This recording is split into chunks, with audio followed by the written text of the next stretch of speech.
নমস্কার বন্ধুরা, আমি পলি সিম্পল কুক উইথ পলির পরিবারে আবারও একটা খুবই সহজ রেসিপি নিয়ে হাজির হয়ে গেছি, যেটা খেলে পরে কিন্তু আপনারা চপ সিঙ্গারা খাওয়া ভুলে যাবেন। আর মাত্র 5 মিনিটে কিন্তু এটা বানিয়ে নিতে পারবেন। চলুন কি কি নিয়েছে এর জন্য দেখে নেবেন।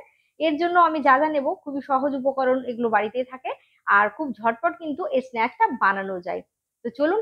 এর জন্য একটা সেদ্ধ আলু নিয়েছি, আর লঙ্কা, পেঁয়াজ, গাজর, আর নিয়েছি এখানে বাঁধাকপি। যেটুকু হাতের কাছে সবজি থাকবে সেটা অবশ্যই নিয়ে নেবেন। আর এভাবে ভালো করে কুড়িয়ে নেবেন। সাথে নিয়েছি এখানে আমি 50 গ্রামেরও কম চিড়ে, পাতলা চিড়েটা নিয়েছি। সাথে নিয়েছি বেসন।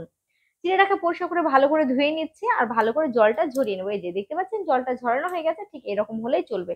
তো হচ্ছে চিড়েটার মধ্যেই আমি নিয়ে নিচ্ছি সমস্ত সবজিগুলো। ঝালটা কতটুকু খাবেন সেটা অবশ্যই আপনাদের উপর ডিপেন্ড করছে।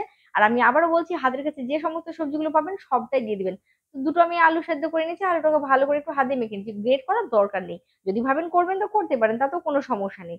তো এখানে দিয়ে দিলাম। এইবার হচ্ছে এখানে একটু আলুটাকে ভালো করে একটু মেখে নিচ্ছি। তার আগে এবার এখানে দিয়ে দেবো বাকি মশলাগুলো।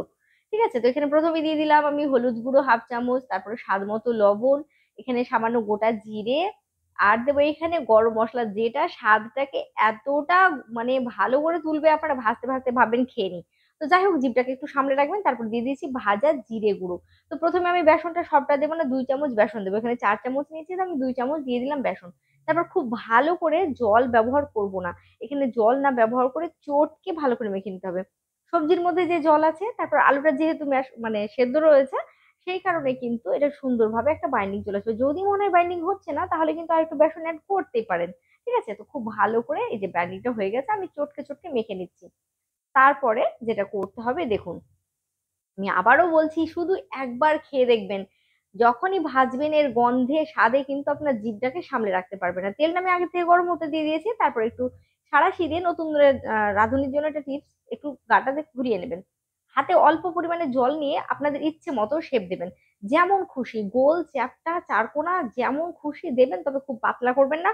বেশি পাতলা করলে তেলটা বেশি টেনে নেবে। তো যাই হোক, আমি প্রথমে কিন্তু একটু ছোট ছোট করে দিচ্ছি। আমি কিন্তু আবারও বলছি, আমি কিন্তু এগুলো এক্সপেরিমেন্ট করার জন্য এই সমস্ত রান্নাগুলো করে থাকি। এই সমস্ত কেন, যে কোনো রান্না কিন্তু আপনাদের সামনে তুলে ধরার আগে অবশ্যই আমি একবার ট্রাই করে দেখি। যদি মনে হয় যে সেটা ভালো এবং উপযুক্ত, তবেই আমি আপনাদের সামনে তুলে ধরি। তো যাই হোক, আমি প্রথমে কাঁটা চামচ দিয়ে একটু ছাড়িয়ে ছড়িয়ে নিচ্ছে। তারপরে হালকা আঁচটা রেখে এভাবে সুন্দর করে গোল্ডেন ব্রাউন হওয়া পর্যন্ত ভেজে নিতে হবে। বিশ্বাস করুন, এই যে ভাজতে গিয়ে, তেলে ভাজতে গিয়ে যে গরম মশলার একটা সুন্দর ঘ্রাণ, কি বলবো মানে। আশেপাশে যদি ছানা বা বড় থাকে, সবাই কিন্তু একটু সামলে রাখবেন। কেন হচ্ছে, এটা ভাজতে গিয়ে সবাই এসে হাত মারবে, বুঝতে পেরেছেন? মানে এসে ভাজার আগে শেষ করার চেষ্টা করবে। তো এটাকে ভেজে টেজে নিয়ে আপনারা সস দিয়ে পরিবেশন করবেন। কেমন লাগলো জানাতে ভুলবেন না। ভিডিওটা যদি এতটুকু কাজে লাগে, তাহলে অবশ্যই ভিডিওটি লাইক শেয়ার করে দেবেন, আর কমেন্ট করে জানাতে ভুলবেন না আপনাদের কেমন লেগেছে। আজকের মতো বিদায় নিলাম, নমস্কার।